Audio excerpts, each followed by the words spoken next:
Good morning to all the members at Hindhead Golf Club. I hope you're all safe and well and that you've had a nice Easter in the sunshine. I thought today we'd focus a little bit more on your golf swings.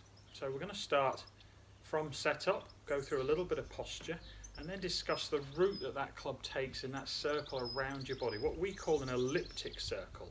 So the club travels all the way back behind you, back to impact, and then around you again. So we're going to deal this morning with that first section, just from setup to halfway back, just because this is where most of the faults in your golf swing start to appear.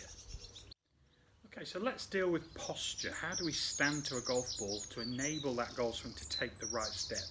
The problem we all have is if we stand incorrectly before we begin, we really are doomed to fail from the start. So what we're looking for is to keep your spine straight as you tip forwards, a small flex of your knees to take the tension away from the small of your back, and to have your arms hanging freely. Similar to if you imagine if you were a goalkeeper about to try and save a penalty, you've got to be in an active position, able to go left and right and be able to move from an agile position. If we stand too far away from the golf ball, we would naturally expect to make a rounded swing, and if we were to stand too close to a golf ball, we'd expect to make an upright swing. So your posture is so important to get things off to a good start. Okay, so the route the club starts back from the ball is so important to us. If we start this incorrectly, all the key positions in a golf swing are going to fail, and we're going to spend the next 1.2 seconds trying to get the club back online. The common fault we see coaching is that most amateur golfers tend to take the club too inside too quickly. One of the problems for that is they're constantly thinking about turning, they're trying to think about hitting from the inside, so they make all the necessary moves too early, which gives them no alternative but to come back over the top and try and correct the swing. If you look at a tour player, if they have any trend at all, they tend to take the club a little bit steeper but drop the club underneath as they try to attack the golf ball. So what should we look for if we do this correctly? Well, I've put a practice rod in position here so that I know if I'm doing it wrong or if I'm taking it inside too quickly.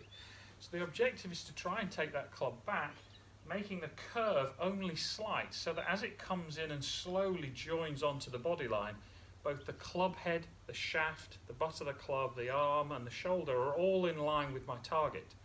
The common thread, as we said earlier, is to come in, catch this cane. Try to practice with some cane or a bamboo cane, anything in the way. You could even stand your golf bag here, but try and find a way that tells you when you're doing it wrong. Remember, you can make this as hard or as easy as you want to, depending where you place the cane. What we're looking for is marginal gains. If we can improve that takeaway over time, it'll have a longer benefit to you.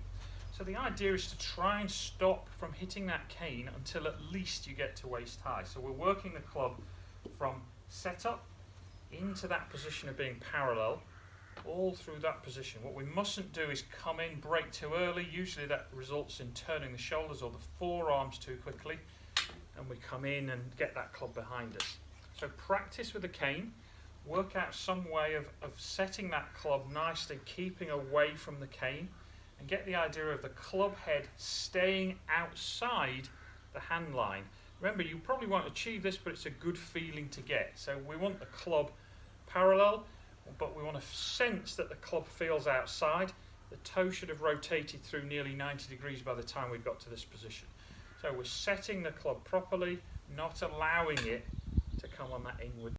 If we can get this first position sorted, we're well on the way to creating and building a correct backswing, taking that club all the way onto the top. Next time we'll look at how we set the shaft properly. Hope that helps for you at home. Please stay safe and well, and we'll talk again soon. Many thanks.